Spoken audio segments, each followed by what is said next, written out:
The Big Fella Podcast. My name is Noah Tanner. I am your host, and today we have the incredibly handsome, incredibly nonchalant, incredibly humble Bryson Wanner today here with us, owner of Be Healthy. Fun thing about Bryson was a former client of the Big Fella program. He lost 30 pounds with me and then lost 120 pounds in total. He has a very good story. He talks a lot about food noise, battling body dysmorphia, and how to have a sustainable weight loss journey. Where have you heard those things before? Gee, I don't know. Bryson, thank you so much for being here, buddy. And why don't you take a second to introduce yourself and tell your story? Yeah, no, thank you. I'm really happy to be here. And he's right about what is it, like 2 years ago? Yeah, 2 years Year and a ago. half, 2 years, yeah. Yeah, 2 years ago, we worked together for about 6 months and was able to get past a part of my journey where I felt really stuck and lost and alone. And, Noah helped me through that, which was great. About me, I'm a video editor. That's what I do for my career. But I'm also really into weight loss, of course, and I'm working on becoming a coach like Noah. I feel like it'd be great to help a lot of people the way he's helped people. I admire his community, the things he's built. It's genuinely incredible, and if I could, help add a sliver of that to the world, I'd be happy. I also am very passionate about acting and performing, so that's something I do as a hobby, and all those kind of make me who I am. Very cool. Very cool. Well, yeah, you're definitely a creative person. You're posting a whole bunch of cool stuff. You're into the theater and the acting, which is a world that is entirely foreign to me. I'm going to be completely It's honest with you. okay. But it seems like you're pretty damn good at it. So, and it seems like you enjoy it and you have passion about it and you're very unapologetic about it, which is something that a lot of people don't have. They are very hidden about their passions. They're very reserved about their passions, and so that's something that I think is a big strength for you. But let's Yeah, no, dive I in. No, sorry. Go ahead. I don't want to cut you off. I think it's interesting because before losing weight, I was very not that way. I did not want to share anything about myself. I did not want to really. I was never unapologetic about like what I'm into, like video editing and weight loss, or I mean, weight loss wasn't a thing then, but theater and all that stuff, those hobbies. I didn't like to share that stuff because I thought people were gonna think I'm weird or gross, or I don't know what they thought. It was because it was my weight, and the way my weight really influenced the way I felt. And after losing weight, I felt more comfortable and confident in showing that side to myself, and people actually respected and admired it. So it's really interesting perspective that I learned there. That's a really good point, and I'm glad you brought that up because a lot of the people who have not lost the weight yet, where you were 3 years ago, where I was 4 or 5 years ago, right? Those before any actual progress is made, where your head is at, is you're worried about other people's opinions, whether you say you're not or you do say you are. You're scared of other people's opinions. Like it's subconsciously ingrained within you. Yes. So much of the things that you're doing unwillingly, like without thinking about them, like the shirt pull, like pulling on the shirt to make sure your stomach's not being shown, right? Hiding the double chin under the shirt right here. You and I both know we Yep. have that ball knowledge because we grew up heavy. We were heavier folks as young adults. So it's very interesting that you have one of your very Oh, first, very first, not first hobbies, I guess, but largest hobbies being theater. That's something I guess I never really made the connection of. Like, that is the ultimate putting yourself out there. Like, you yeah, are and on stage dancing and singing in front of a crowd of strangers, effectively. yeah. Well, And that is really cool to see. what's really interesting about it is that, like, for me, I talk about this not very often, and I want to talk about this more, but for me, it was really interesting because growing up, I was very insecure with my body. Obviously, I was an obese child throughout my entire life, and I got into theater, and that actually made me feel like really safe and comfortable in my body, because whenever I went on stage, it just didn't feel like it was me anymore, and I didn't have to like pretend or hide, and I could just be this kind of like it is me. It's like a different version of me, but on stage, I get to like put myself in another person's shoes, and people don't judge me for that for the most part. I mean, there was still, the bad actors in any environment that you're in, but like it really helped me feel um like I could break out of my shell a little bit when it was really hard to, and feel like I belonged. But as I got heavier and heavier, it got very harder to be able to do that, and I actually stopped doing it for a while because of how difficult it was with my body. Well, I'm happy that I was able to be at least a sliver of the part that got you back to doing what you love. You were. You are recently, in the past year, a homeowner, which is really Mm-hmm. exciting. So, one thing that I have been really big talking about recently, because you know me and a lot of what I like to talk about, I don't really give a shit about vanity's sake. I have nobody to impress. I am here to help, right? And so even to this day, I don't like to really, show off physique or brag about or different workouts. I don't like recording in the gym. But what I do like is bragging about people who are regaining parts of their life and unlocking the things that their body used to be limiting factors towards. And I would imagine as a homeowner, you've gotten to learn quite a bit of, handy tasks and other things like that that make you realize, wow, I'm glad I can do shit like this, because there is a world where if I was still heavy, this would be a lot harder. And it's real small practical stuff that people who are never heavy never really think about. But the things that come to mind for me is every time I would lean down to grab something and I was wearing a pair of pants, I would groan like a grandfather and have to like really make sure my shirt was tucked in so I didn't show my ass crack. Right? That's a part of the big fella experience, unfortunately. And getting kicked off the roller coasters when I'm going with my friends. I couldn't imagine doing that if I was older with kids, because I was too big to ride it. So talk to me a little bit more about some, I guess that's not a super practical example, but regardless, talk to me about some of the life unlocks, some of the abilities where your body is no longer a limiter that you have really noticed in this past year. Yeah, no, 100%. I think that actually is very applicable because the last, I don't know, like 8 months or last year, I've done so much that I've realized, like, oh, I could not have done this 2 years ago. Like, for example, when I was moving into my house, like, I was moving and dragging things all around in ways that, like, I probably shouldn't have been able to do. And I was just really, it was really validating to my to fit to who where I'm at right now, because a lot of times I feel behind and I forget how far I've come. But then in moments like that, I'm like, wow, like I can do a lot. Like I remember lifting fridges out of the trucks and moving couches and doing all these different things that like I could not have done 3 years ago. I would have like dislocated my knee or like just been out of breath the moment I got up the stairs. And just a lot of like handy. You mentioned handy things. 100%. I did like appliances for a while, for a couple months, and I was like hauling appliances around and tearing them apart and like on my feet doing like 20,000 steps a day. Could not have done that before.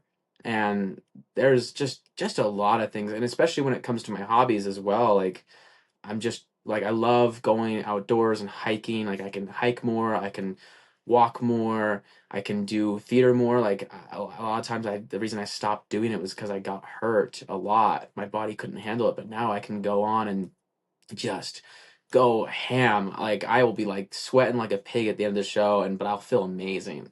And like I didn't feel amazing before. So my body just feels a lot better now doing a lot of those tasks. And I know those are more niche specific, but like even everyday things, like you mentioned, going down to put my shoes on, that was always a struggle for me too. And it made me feel miserable. Putting my socks on was another one. I remember just there'd be times when I was at my heaviest where I didn't even want to put my socks on, and I would just go sockless around the house or outside because I didn't want to deal with it. So it's just little things like that that just make your overall like mental well-being just so much better. A lot of times people say weight loss does not affect mental health, and to an extent it doesn't fix everything, but it's these little things that add up throughout the day that I think you make your overall mental well-being just 100% better. So I do think it improves your mental health, but obviously it's not going to fix the core issues. Yeah, I think the big issue that it really maybe doesn't solve, but definitely improves, is the improving your self belief and overall confidence in your own ability. Right. The big thing about being overweight is whether you see it or not in the moment, all you're doing is just consistently breaking promises with yourself 24/7. Right? Like if you say, "Oh, I'm going to start with a workout. I'm going to work out this week." Didn't go, another broken promise, right? "Oh, I'm going to diet this week." It ended 2 weeks later. Another broken promise, right? That is what really just digs yourself into this deficit of untruth that you are basically creating, Mhm. to where I wouldn't trust me. because I all Yeah. this stuff I say isn't fucking true because I'm not doing it, right? And so Yeah, you that's a wouldn't huge believe that you could. exactly.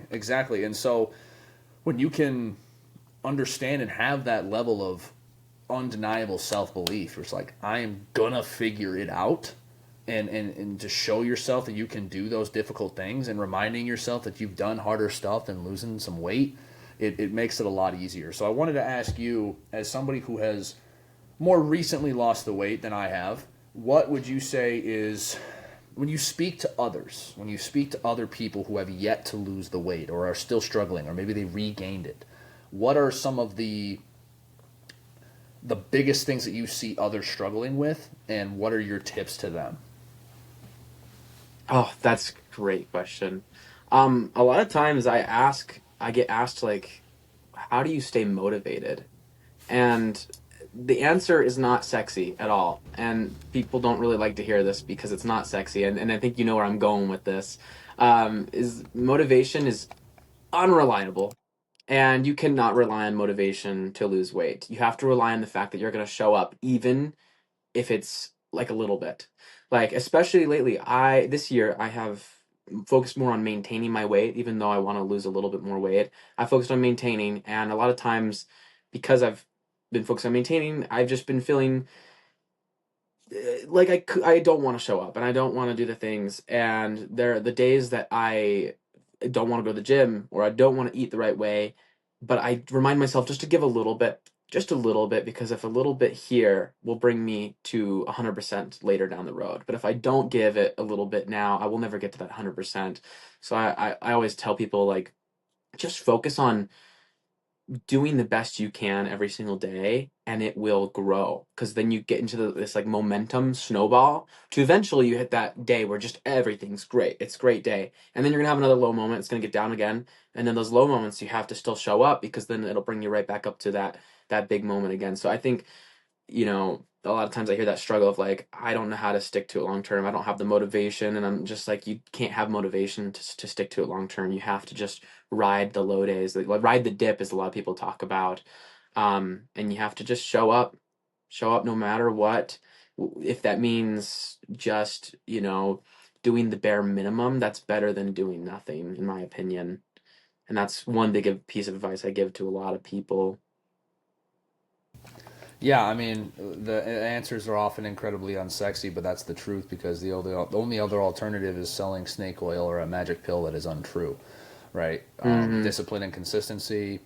I honestly probably talk about it not enough because I find it so obvious that, obviously we need discipline and consistency, but I don't actually Yeah. say those words very often in my content, just because like it's a no-brainer. Of course you need Yeah. to show up every day, right? Yeah, But it's something that well, and here's the thing: is I need it's to not a remind myself no-brainer to to say. some people, though. Exactly. Yeah, a lot of people don't see it as a no-brainer, and a lot of people also don't under. I feel like a lot of people don't really understand what discipline even means, because I feel like discipline to the vast majority of people think that means I have to be mean to myself, I have to put myself through hard things, I have to do this, and I can't do that, and it's like yes and no. It's not necessarily that. Discipline is just doing something that's hard and proving to yourself that you can do it, but it doesn't mean you have to be depressed while you're doing it. It doesn't mean that you have to hate what you're doing. You can love what you're doing even though it's hard. Discipline is doing hard things and sticking to it and doing what you said you would do? And I feel like a lot of people misconstrued that. It's giving what you can with what you got. If you got only 30% to give that day, then give 30% and show up, do what you're supposed to do, get out. Sometimes the biggest victories are just showing up and do your daily non-negotiables, right? And so let's talk about some of the Yeah. systems that really translated into success for you, right? Talk about when you were first working, before you worked with me, and then after you worked with me. What was the biggest transformation? Because I remember when you first started, you had lost about 60 pounds, I think, 50 or 60 pounds when Yeah, you correct. showed 50 up. to And 60ish. Yeah. yeah, and so we got you closer to that 90 mark, and then you obviously lost another 30 after, which is perfect. And I know you said you want to continue to lose in the future, but what would you say, with where you were before we started, having some outside accountability, having somebody there to kind of hold you accountable to a plan, help you with that consistency, help you kind of get out of your own head, which is a lot of overthinking, which this very common part of weight loss because a lot of us get impatient. What would you say is the biggest things that stood out to you? What systems specifically helped you the most in losing that 30 pounds with me that ultimately led to another, a total of 60 pounds extra being lost? Well, I mean, honestly, you hit it right there on the nail on the head right there. Having that accountability was a huge one. Just like having somebody who gets it and understands it and who can help navigate some of the struggles. Like I remember there's probably a million times I asked you questions a week about what's this, why am I feeling this way? What am I doing this wrong? Just having somebody that you could just spitball your like mental I don't know, battle with weight loss with, and who gets it and who's been through it just helped a ton. I think that's the biggest just system that helped me the most because like when we started with each other, like I pretty much knew how to lose weight, but it was how to lose weight sustainably is what you helped me with. And another system I feel like that really helped was there would be times where we wouldn't even track calories. We would just focus on learning how my body reacts to certain things and what makes me feel good and learning, and I hate to use this word because it's a buzzword, but like intuitively eat, learning how to intuitively eat and navigate stressful situations like the holidays. Holidays are stressful. They're also, fun, and we get to go out and do all these different things that can likely lead to overeating. And that's okay, learning to manage that and that was huge for me because the basics I had already figured out and I had already gotten there, but it's just like applying that to those extremes and those situations like traveling. That was another one, helping me learn how to travel. Huge, huge thing. Now, whenever I'm traveling, like I don't sweat it. I don't sweat it anymore. And I feel like before that, like it was like a nightmare. Like how am I gonna stay on track on all these different things? And I just think having that accountability really, really helped the most. Definitely, definitely, and obviously, I loved working with you. It was a really fun experience, and I love being the source of helping others have that accountability. But what's really important to me is the ability to instill internal accountability to the people that I work with. So give me some Yes. examples of some things that you were able to do after we worked together, or maybe stuff that you picked up after or before, of ways that you hold yourself accountable, ways that get you back, into the right headspace. Because really, all a weight loss journey is, especially when you're trying to lose, 50 pounds, 100 pounds, 150 pounds, it's you have a plan. You get the car running, you get it moving down the road. Then after that, your job is to make sure you don't veer off the road, both physically and mentally. So veering off the road, getting distracted effectively. Like, oh, you screwed up. You can choose to make that a distraction or you can keep moving forward. Oh, your headspace is telling you to switch up the plan even though the plan's working just because this might go a little faster. That is a distraction. So tell me a little bit more about how you avoided distraction and how you implemented some of these internal sources of accountability to where you didn't need someone there barking up your tree 24/7 to make sure you were able to do what you were supposed to do. That's a great question. Well, I will be honest, like right after we had finished, it was a bit rocky because I wasn't used to that, like that immediate, just like now I don't really have anyone to talk to about this. And so I found myself just I found myself documenting it in a funny way. Like I remember I was like right after I finished, I was just like I'm gonna document everything because that's gonna be my accountability and I can just look at it every single week and be very proactive. And so I remember making this like really long, like 4 week vlog where I dropped another 10 pounds or something like that. And that really helped a ton is just like documenting it and keeping logs of what I was doing.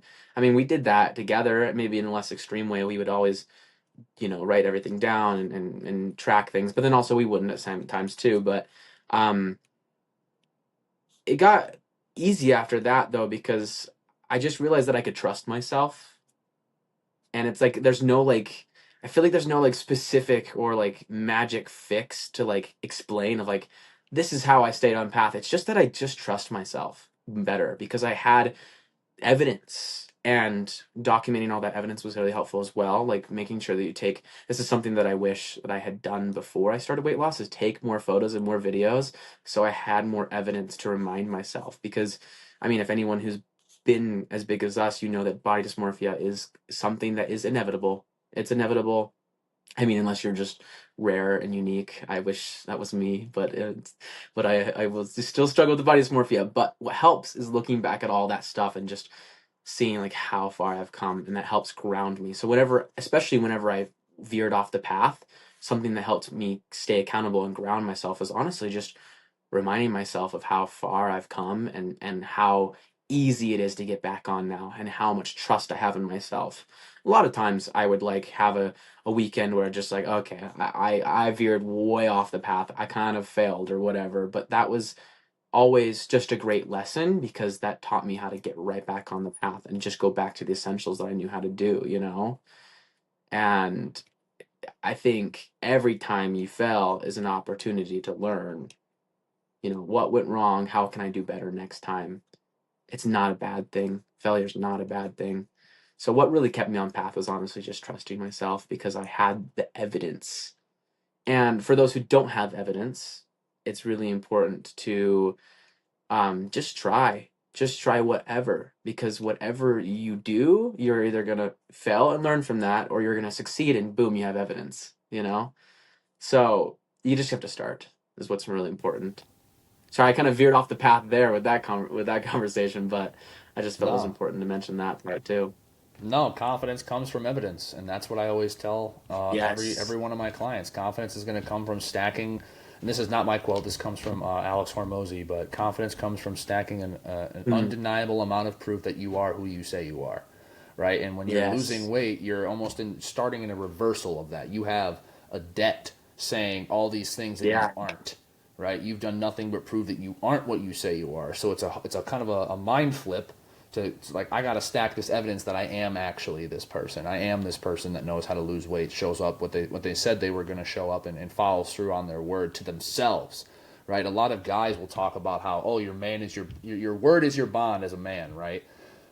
That's true. That's a very important thing to have. You know, your words mean integrity. That's obviously incredibly important, and you got to make sure you don't mince your words, because sometimes people have different definitions of different things, right? But you got to make sure you know exactly what you mean every time you speak, right? You know what you're doing when nobody's watching. You know what you're doing at 11 o'clock when the munchies hit and you got a pack of Oreos on the top of the fridge. Speaking of pack of Oreos on the top of the fridge, our good friend Mike Pridgeon just texted me. So shout out Mikey P. I'm gonna hop into his group coaching on Thursday, and we're gonna give a Nice. little lesson in his group coaching program. So I'm excited for that. Talk a little bit more about tips for body dysmorphia, because something I talk about. I used to talk about a lot more because I feel like it's something that I'm not going to say body dysmorphia is something you outgrow, but I will say that the noise gets a little quieter, right? Yeah. And for me, it's a relationship, and it comes in waves, right? It's not, you know, for a lot of people, especially early on, it will hit a lot harder. Your body and your brain are still getting used to seeing the new version of you, the new body of you, right? And at the end of the day, the truth is your body's going to be changing your entire life. The only constant guarantee about about your body is that it's going to be changing, right? You used to be this big in your mother's womb, and now, you know, then you used to be a kid, and then you were an adult, and then you were different levels of muscle and fat, and body composition is constantly changing all the time. So when it comes to body dysmorphia after weight loss or during weight loss, what are some of the best tips? We'll talk about tips first, and then we can talk about where we struggled. But for somebody who's listening to this now, who might be on the middle of a journey or might be at the tail end of a journey, but they really don't like what they see still, what would you say to them? A big thing for me, for just like how I've helped my own body dysmorphia, is to, like I said, remind yourself how far you've come. Literally go through your photos like once a week and just look at those old photos and compare them to now. And it may seem obsessive, but to me it's always like a shock. I'm like, whoa, wow, I'm really proud of myself and I love the way I am now. and then like you said, it comes in waves.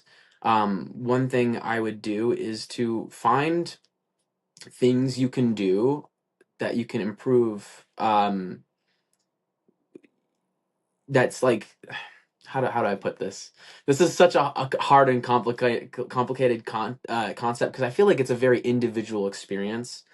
Everyone experiences it differently, but um, I think it's really important to just really have self talk, really talk to yourself, and really um, explore what it has felt like to watch your appearance change over a long period of time. I feel like I find myself constantly thinking about um, that a lot, and it's really, there's no really cut and dry answer, but I just think if you're willing to have a conversation with yourself about it and address like, hey, this, I feel this way because of this, and really like explore that. Like, for example, like, I feel like I'm ugly because when I look in the mirror, I think I'm ugly, but then I also look in a different photo and I think I look good. And so it's like I have those conversations with myself and I try to figure out what's true and what's, more objective and what's subjective. And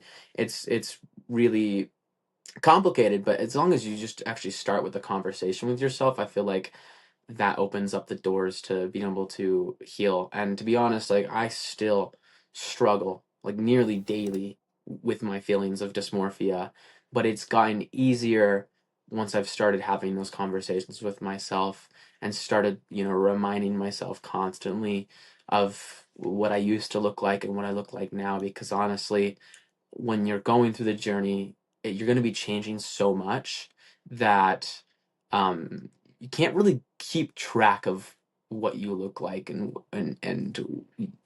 because if you do, it's just gonna mess your brain up. So honestly, you kind of just have to, like, it's like food noise but body noise, kind of, where you have to kind of just block that out for a little bit. But I think once you're near the end of your weight loss journey, you should really take that time to just get to know you, get to know yourself, look in the mirror more. Like, literally, I this is something I do. I just stand in front of the mirror for like 10 minutes and just take in everything. And it can be toxic if you don't go into the with the mindset of like, I just want to learn who I am. If you're going into the mirror to look at yourself for 10 minutes to obsess about every little thing that's wrong with you, don't do that. No. You want to go in with the mindset of like, I just want to know who you are and I want to accept you. And it's not easy, and it's also not sexy. Like we talk about with weight loss, none of this is sexy. It's never going to be sexy. It's just if it's sexy, they want to sell you on a scam, Uh you just have to be vulnerable with yourself is the biggest thing, and to you have to be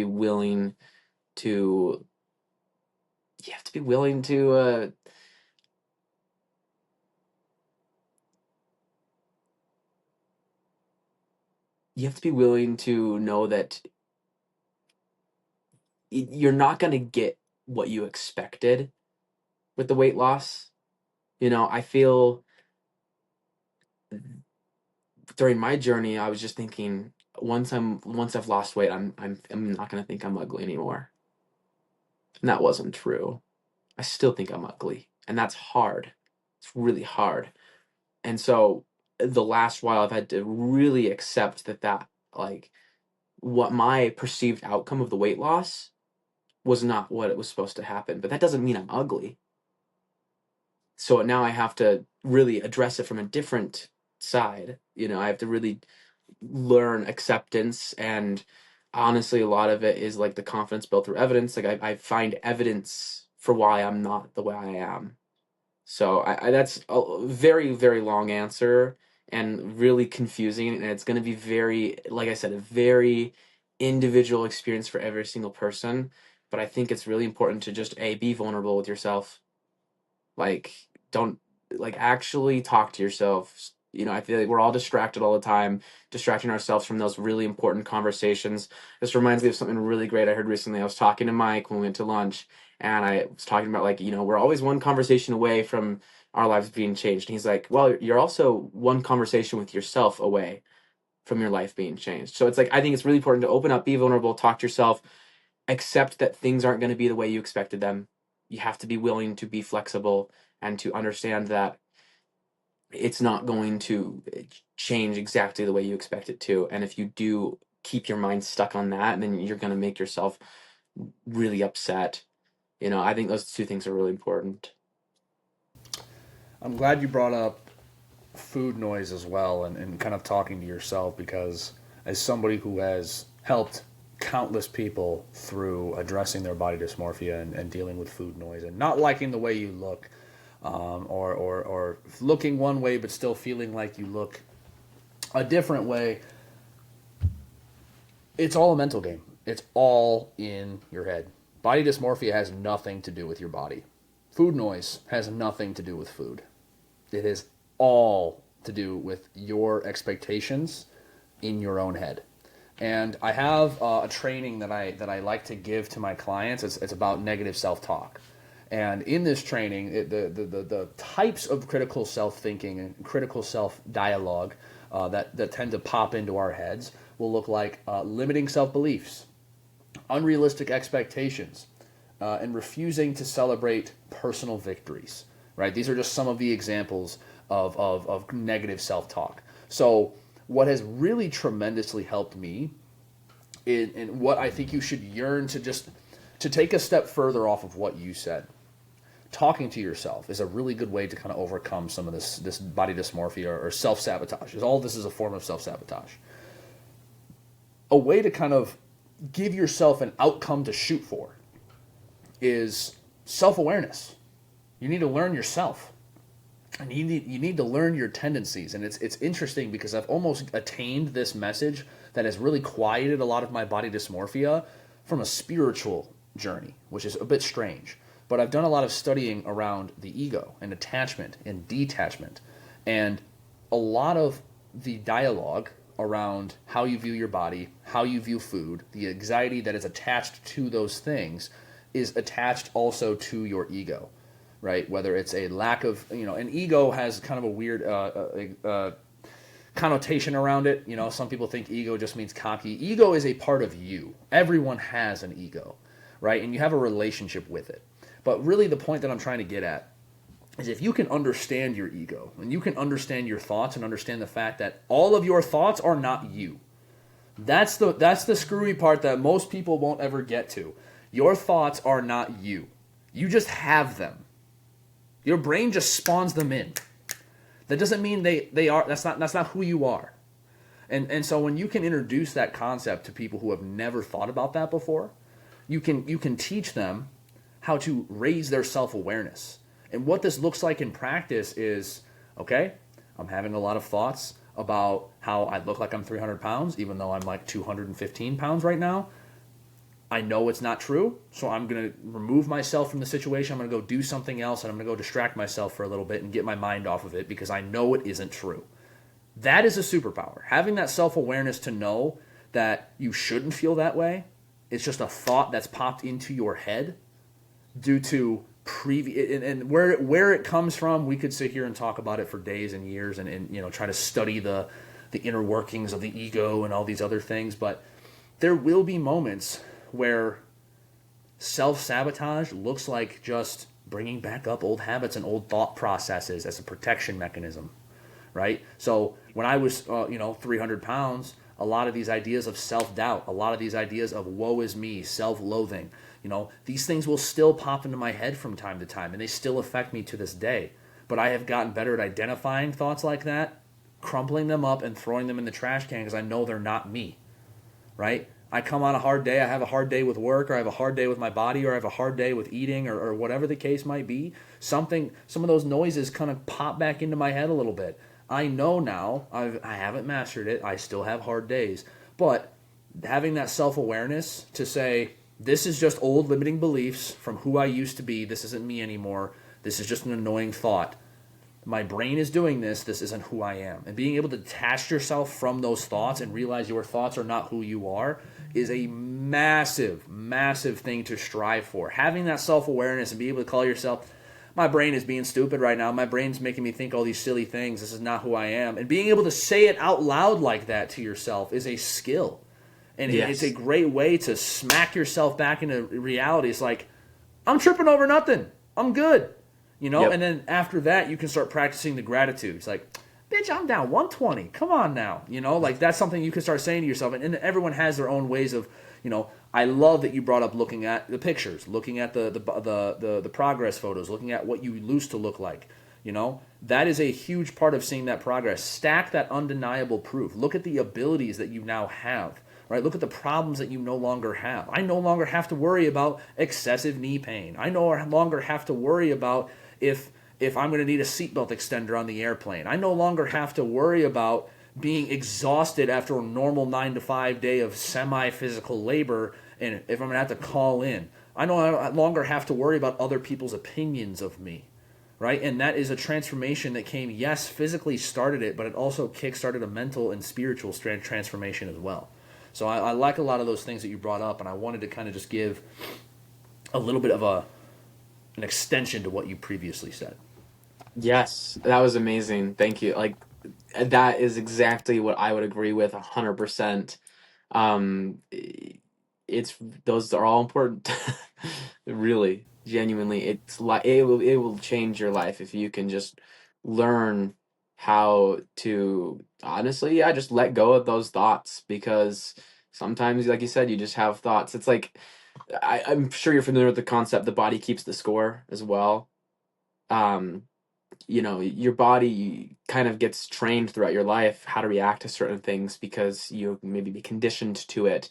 And then when you transform your life in a short amount of time or over whatever amount of time it takes, your body doesn't know how to change that fast usually. And so you may have physical or, emotional reactions to things regarding your weight or, your journey. And then you'll just be like, wait, why am I thinking this way? This is not who I am now. Why am I feeling this way? You know, like for example, I think recently I went to the gym and I just got really anxious. I was like, people are gonna judge the crap out of me, like this big guy coming to the gym. And then I realized, wait, no, wait, that's not who I am anymore. I'm not like, why would anyone judge me? It's just like sometimes your body's just going to feel a certain way because it's used to feeling that way. And then if you can just snap yourself out of it, if you can learn to to recognize those triggers as well that make you feel that way and not necessarily avoid them but just embrace it and move on. We don't want to shove it down, we don't want to ignore it, but we want to embrace it but move on. We don't want to linger on those bad emotions too long because then that's when we can spiral, you know, and we don't want that. Absolutely, absolutely.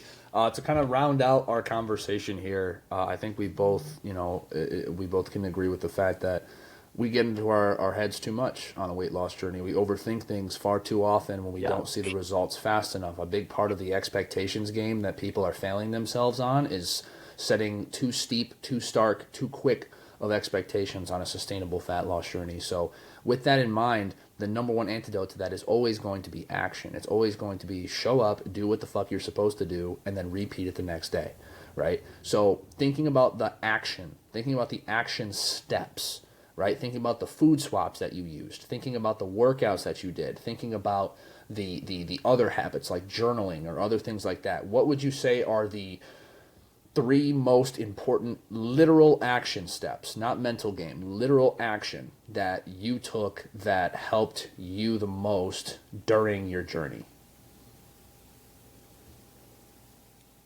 Genuinely just doing it even though it's not perfect is the first one. Just literally doing anything to be better. Like I when I first started, I was eating freezer meals to lose weight. My first 30 pounds, I literally all I ate was the freezer meals. Is that the best way to do it? No, but it's a way to do it. Start. That's the first action step. Just literally start with whatever means you have.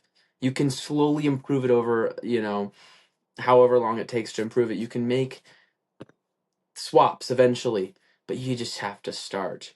Um, Another action step, I mean, is just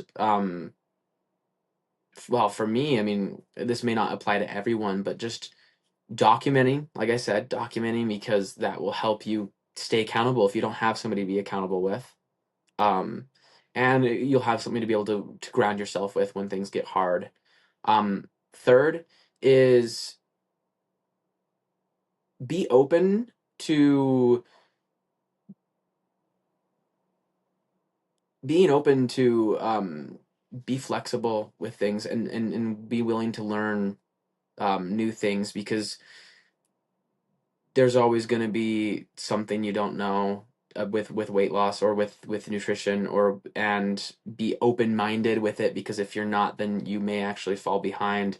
I remember for a while before I started losing weight, I could not accept and grapple with the fact that it was calories in, calories out that is how you lose weight, and not being open minded held me back. So, I mean, that's a huge action step. I feel like it's just to open your mind to new ideas and new opportunities with your journey. I don't know if that answered it the exact way you were expecting, but No problem, man. No, that I think that's good. I think a lot of people tend to walk into a weight loss journey thinking it's so simple that they know everything, and I think that's a good way that mhm. you were able to learn a lot. Is I taught you a lot about calories. I taught you a lot about food swaps. You understood how to lose the weight, as you said, and then once you were able to grasp the fact that it is calorie deficits, it is a high protein diet, it is eating more whole foods, and how to turn that into a literal, practical habit each and every day, each and every week in a way that worked for you is the way that we lost 120 pounds. And so being open to learning and being open to it being imperfect, starting small is something that I think you and I did really well, is that we did not try to Yeah, reinvent the wheel. I did not throw the kitchen sink at you day one. I gave you one thing to work on, and we slowly progressed up from there. yep, And so whether that one thing is 10,000 steps a day, whether that one thing is yep, eating, 30 grams of fiber a day, or 150 grams of protein a day, or tracking your calories on the Lose It app or MyFitnessPal, or hitting the gym 3 times a week, running a couple times a week. All of these are different structures. They are pieces to the puzzle. It's just about, you have to be very careful with what piece you lay down first. And you have to master that first step before you allow step two to pop in. So, Bryson, I appreciate you hopping on, man. yeah. We Thank you. we talk a lot about this behind the scenes, so I'm glad we were able to make it happen. Yeah. Bryson, let everybody know where they can find you on socials, and then leave them with some free sauce, some free game to wrap up the episode. It's something I Yes, always like to sir. do with my guests. Um, I actually was just thinking about something I could leave them with, so that was perfect. You can find me wherever you like to scroll on, whether it's Facebook, Instagram, TikTok, YouTube. It's Bryson. Bryson Be Healthy, and if you can't find me, just search up my name, Bryson Wanner. I really want to help people the way Noah has. He's really inspired me. He's been a big rock for me when it was hardest. Because even though I lost, 60 pounds by myself, I would not have finished that journey if it weren't for Noah, because he pulled me in the right direction. I was on the path, but I was like, there's two other paths I could take, and I could not figure out what it was. And to thanks to Noah, I was able to get there and then keep going on my own down the path. And now, because I know that path, I want to help other people get down that path as well. One thing I want to leave with you guys is that another action step that I feel like is really important is to just allow yourself to be imperfect. Accept that you are not going to perform the best 100% of the time. Like for me on this podcast, I was really excited going into this, and I'm really happy to be here. And I had maybe too high expectations of myself, because I was really nervous about what I was going to say and if I was going to say it right. And part of me was like, maybe I should just reschedule it when I feel better, and like, have maybe a better mindset to say the right words or whatever. And then we go through the podcast, and there's a lot of moments where I'm like, I didn't say that the way I wanted to or whatever. And I'm like, in my head, I have something I'm saying, and then my mouth is not saying the same thing. And but the thing is, like, at least I did it. At least I went on here and I had a great conversation with Noah, and somebody's going to get something out of this that's going to help them, even if it's not how I wanted to say it. It's not going to be perfect. It's never going to be perfect. And if you expect everything to be perfect and to be ready, if you expect to have everything figured out before you can start, you're never gonna get anywhere. I never would have gotten on a podcast with Noah if I had just waited until I had all the right public speaking skills and all those things figured out. My opportunity would have been gone already. So don't let your opportunity run away from you by not having everything figured out. Expecting perfection guarantees disappointment, and imperfect Yes, sir. action guarantee or Yes. imperfect action beats perfect inaction. Two for Yes. one. Yes. That Two is for one. sauce right there. Awesome, y'all. Well, thank you all so much for watching. I will have Bryson's links available in the description, like I always do for any of my guest episodes. Go check them out, especially if you are struggling with your relationship with food or with your body image. He makes a lot of really good content around that. It's always really cool for me to see a weight loss client turn into something more, to where now we're helping him build his business, and now he's in a position where he wants to start a business and help other people lose weight. It is a really awesome full circle moment for me. So just continue to make waves out there. Continue to try to help people no matter who you are. I love you to death. Keep it simple, big fella.